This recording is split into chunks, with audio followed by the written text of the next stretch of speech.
Хүйтний улиралд иргэд автомашинаа халах, мөн автомашиндаа хонох зэргээр угаартаж нас бардаг харамсалтай тохиолдол их гардаг. Өнгөрсөн жил ч гэсэн энэ төрлийн тохиолдлоор хэд хэдэн иргэн амнасаа алдсан харамсалтай хэрэг гарч байсан. Тэгвэл цагдаагийн байгууллагын халбаагчид хоёр иргэн автомашиндаа угаартан нас барсан хэргийг шалгаж эхэлжээ. Хэргийг тодруулах юм бол Хаавал дүүргийн 15 дугаар хорооны нутаг дэвсгэрт байрлах Цэлмэг хотхны гадаа хурцлагтай байсан автомашинаас эрэгтэй эмэгтэй хоёр хүний цогц олджээ. Тодруулбал өнгөрсөн баасан гарагт болсон хүчтэй засан шуурганы үеэр автомашины хучлах сөхөгтгөд эрэгтэй эмэгтэй хоёр хүний зогцос байсныг иргэд хараад цагдаагийн байгууллагад дуудлага өгчээ. Байрны гадаа зогсоол дээр автомашин дотор хоёр хүн байна. Ухаангүй хоёр хүн байна гэсэн дуудлага мэдээлэл өгсөн. Мэдээллийн дагуу очиж шалгалтын ажиллагаа хийхэд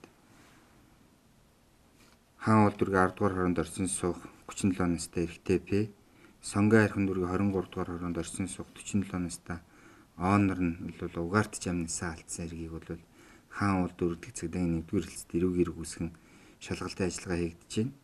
Эхний урдсан мөрдөн байцаалтаар бол ямарваа нэгэн гадны нөлөө байхгүй угаартж амнасаа алдсан байна гэдэг ийм дүгнэлт гаргаж байгаа.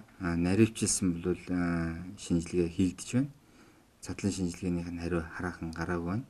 Уг хэрэг дээр бол Хаан уул дүүргийн цагдаагийн 1-р хэлцэд бол шалгалтын ажиллагаа хийгдэж явагдаж байна. Нас барсан иргэдийн хувьд эрэгтэй нь 37 настай Сэлэнг аймгийн харьяат нэгэн байсан бол эмэгтэй нь Сонгой архин дүүргийн харьяат 47 настай эмэгтэй байжээ. Өнгөрсөн оны 12 дугаар сарын сүүлээс эхлэн эмэгтэй гэр бүлийнхнээ сургаггүй алга болсон хэмээн ирж хаах ажиллагааг хууль хяналтынхан явуулж байсан гинэ.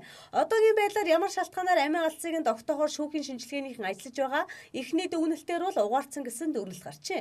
Мөн түнчлэн хоёр зогцсны хувьд 2 сар гаруй өмнө амьсгал хураасан гэх шинж тэмдгүүд илэрч байгаа юм а.